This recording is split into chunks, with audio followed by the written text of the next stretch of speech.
The city was waking up to the hum of morning rush hour, the streets filled with the usual chaos. But Detective Anna Hart's mind wasn't on traffic or coffee. She was staring down at the body of Gregory Bishop, a well-known tech entrepreneur, found dead in a busy subway station, no witnesses, and no trace of the killer. Bishop's body wasn't what unsettled Anna the most. It was the chilling precision of the murder. His face was pale, his eyes wide open in a look of pure horror. Yet there was no sign of a struggle. Nothing. It was as if he had dropped dead from fear itself. "What do we have here?"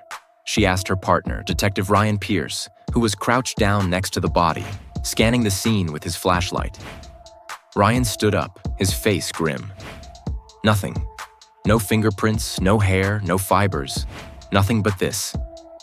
He pointed to the wall next to the body, where the word "help" was written in a deep, dark red, and beneath it, the symbol. Anna leaned in, her breath catching as she saw the jagged, twisted shape drawn in blood. It was unlike anything she had ever seen before, something ancient and almost ritualistic. She snapped a photo, her mind racing with theories. "This is the third victim in as many weeks," Anna murmured. "Each one killed in plain sight, surrounded by people, and still, no one saw anything. We're dealing with someone who knows how to disappear." Ryan nodded. "Invisible killer, no evidence, no trace. Whoever's doing this is making sure they're never caught." Anna stood tall, her gut tightening. "Find out what this symbol means. It's the only lead we have." Over the next few days, Anna and Ryan dug into the murders, and a disturbing pattern began to emerge. Each victim, well-known individuals in high-profile industries, had been killed in crowded public spaces, all with the same eerie symbol left at the scene. Anna worked with a team of experts to trace the symbol, but it didn't belong to any known language or culture. It was as if it had appeared out of nowhere. The victims had no connection, no links between them, other than their status in society. And as the investigation deepened, Anna began to sense a bigger, darker force at play. Then, one evening, it happened again. A young woman named Elise Summers, a promising artist, was found dead at a packed music festival. She had been surrounded by thousands of people, but no one saw the killer. The only evidence left behind was that same symbol, painted in blood on the stage. Anna was getting frustrated. "This is impossible," she muttered to herself as she reviewed the crime scene photos. "Someone is stalking these people, but how? How do they do it without leaving a trace?" She was interrupted by a knock on her office door. Ryan entered, holding a file. "You need to see this." Anna flipped through the file. It was a report on the victims' backgrounds. The pattern was becoming clearer now. All the victims had been involved in cutting-edge technology, finance, or politics, fields that had recently experienced strange, unexplained breakthroughs. "Wait a minute," Anna said. "Look at this." She pointed to a particular entry. Gregory Bishop funded a project called the Silent Network. Elise Summers was involved in a similar initiative about invisible tech. "Are we looking at a new weapon?" Ryan frowned.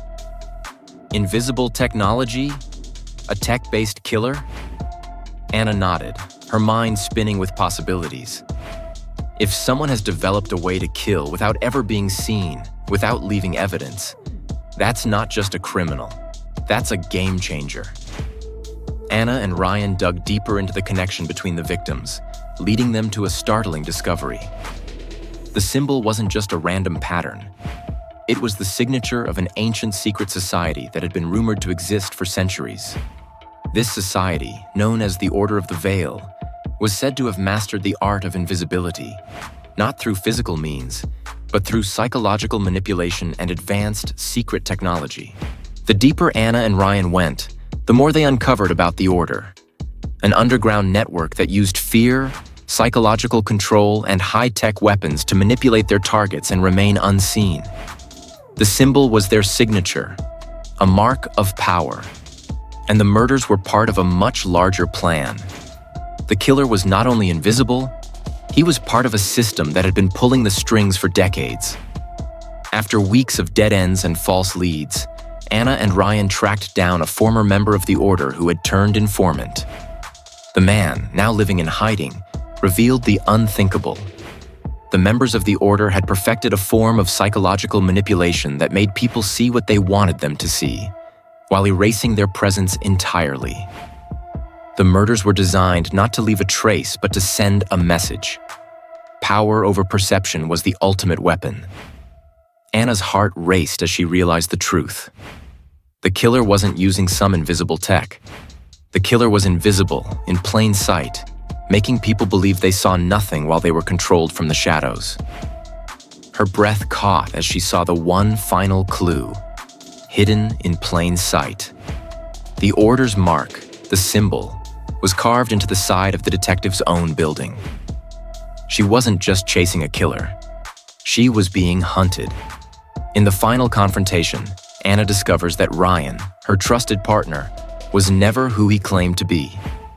He was an infiltrator, a member of the Order sent to guide her toward the truth, so they could finally silence her once and for all. The real danger, Anna realized too late, was not the killer she was hunting, but the shadow lurking behind every move she made. The Order had been in control all along,